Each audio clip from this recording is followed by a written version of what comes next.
for third down conversions. What was the key to that? What were they executing well? What did you see?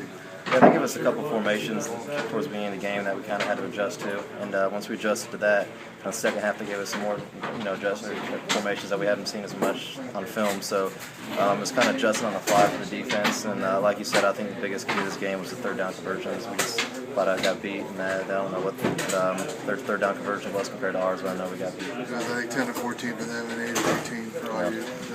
How much did tackling bother you guys? It seemed like you got a couple occasions where you had somebody lined up and just didn't get them down. Yeah, I think I talked about last week a lot. We trying to clean up the communication, and I think the communication this week was fairly well. We still have room for improvement always, but I think we had guys in where they needed to be, but we just didn't get the tackles where we needed to be. Too many missed tackles, and that's something that we can't go back to. I think almost every scoring play there was a chance for a tackle that didn't happen.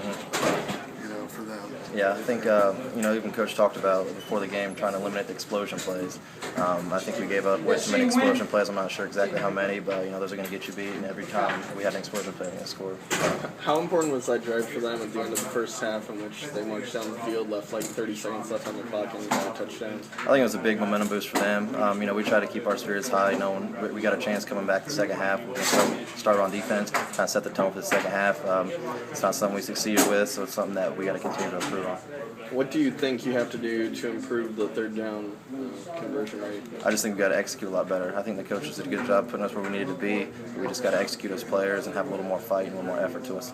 You mentioned some of the formational stuff. I mean, you said the communication was fairly good, but what did that formational stuff do to you guys in terms of just putting you in maybe disadvantageous positions? Yeah, overall, I'd say the communication as well. But once we got in those formations, like I said, the first couple of times where we didn't know the adjustment to that, we kind of were in the right gaps where we needed to be, and those were some of our explosion plays that we did give up. So that was something that we needed to correct, and we did correct the second half. What specifically were things you hadn't seen? I mean, what were they doing basically in terms of formations? They ran a lot more, unbalanced tackle over instead of end over, a lot more than we were expecting. We kind of expected them to run a little, unbalanced end over, but with the tackle over instead of the end over, having that second guy on the line eligible kind of messed with our keys a little bit, kind of put the backers and the safeties in a tough bind.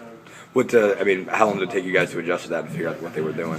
We would adjust that next series. After we got off the ball, after the field, the coaches would adjust to that, and then maybe tweak it a little bit. But the way that they ran it, it's the motion, the wide trade motions, and everything, which is something they gave us probably the second or third series, which kind of screwed us a little bit. It's kind of unusual for Indiana's offense to sputter, but you're playing the nation's top-ranked